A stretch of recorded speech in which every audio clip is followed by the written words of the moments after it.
Hey, this is Tom from North County Lawnmower. I just want to do a quick video. I just got a Stihl HL94 clutch in, and the bearing was blown out. So what I did is I took the remains of the bearing off of the clutch drum here, just put it in the vise, and I just tapped it with a brass punch here, so it wouldn't. Brass is good so it doesn't bend the metal, and got that off of there. Now I got the new part in here. It has a bearing inside, and I need to put this clutch drum in here, but it's going to be tight. What I want to do is I have a press in the back, but I want to make sure that I don't push the bearing or push the innards out or mess it up. So I found a socket that will fit over this, and I'm going to put it in here. But the deal is I put it in there, and I got to figure out a way to line it up in the middle there. So what I was thinking is I got this rope here. I'm just going to wind the rope around the inside of that on the outside of the sprocket there, and just push it down.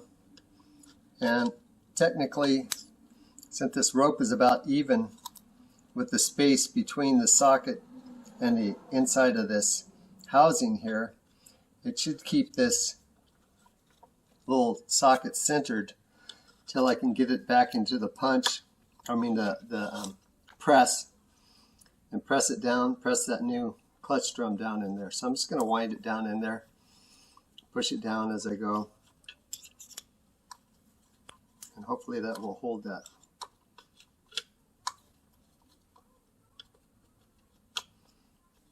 There's many uses for starter rope, as I had in a video before. It's a nice piston, works as a good piston stop. Keep your piston from getting busted from the metal piston stops.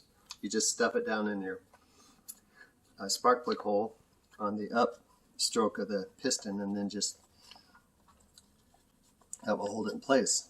So it looks like it's going to hold it there pretty good. So that's that. So now I'll just take it back to the punch, put that down there, and then, the press, and then I'll just press this in there, put that on the bottom. The press comes down from the top, and I'll press that drum down in there. So hopefully this gives you an idea of what to do in this particular situation.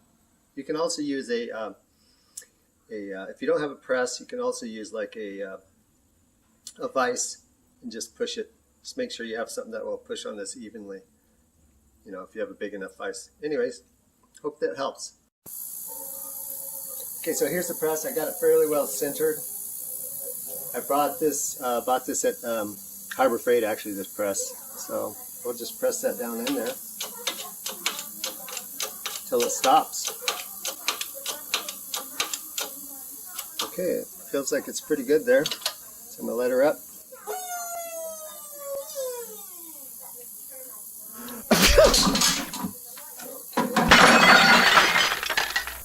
Dropped a few things on the way. Anyways, you can see there it's pressed down right through there. Spins great. Brand new bearing.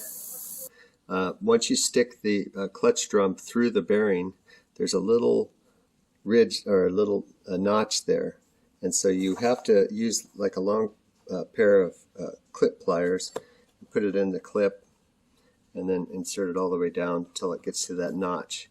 This will be pretty much flush with the top of the bearing, so I just wanted to show you that. Okay, so now I'm going to take the rubber grommet drive shaft connector off of this one and put it on there. So what you do is there's, I don't know if you can see in there, but there's like a clip that spreads out, and it wedges itself in these little slots there. So what I usually do is I just take a screwdriver, get it back underneath there, and just tip it up there. So I got that side. Get the other side here. There we go. Okay, so what I did is I've got to get this rubber out. I did get the little clip out. So I connected this to a drive tube. This has a hole in this drive tube, and I also squeezed it here. It's an Echo one, but it's same size. And then I squirted some of this metal protectant from AMSOIL in here, just kind of loosen it up.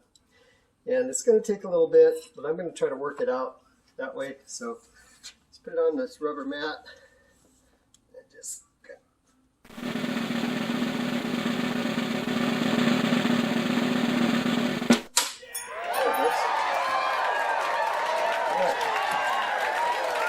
there's the clip. All right, so I pulled this out, and this will come out easy after that now. That's all done. What I'm going to do is I'm going to kind of wipe the outside of this off. And then I'll put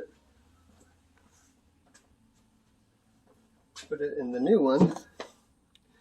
Just slides down.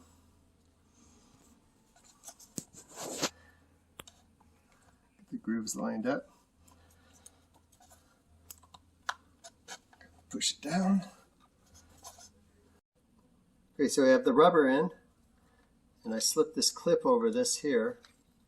And then I want to line this up with the bottom so it's even. And then just slide it right in. Okay, so I've got the Antivibe mount in, ready to go. The last thing to do is to put this little clip in. So I've got one side started over here. You can see the little groove over there. Then it's going to push the other one in. Hopefully it goes in easily. There it goes. Pop. It's done. Now all I have to do is just take this echo tube out of here.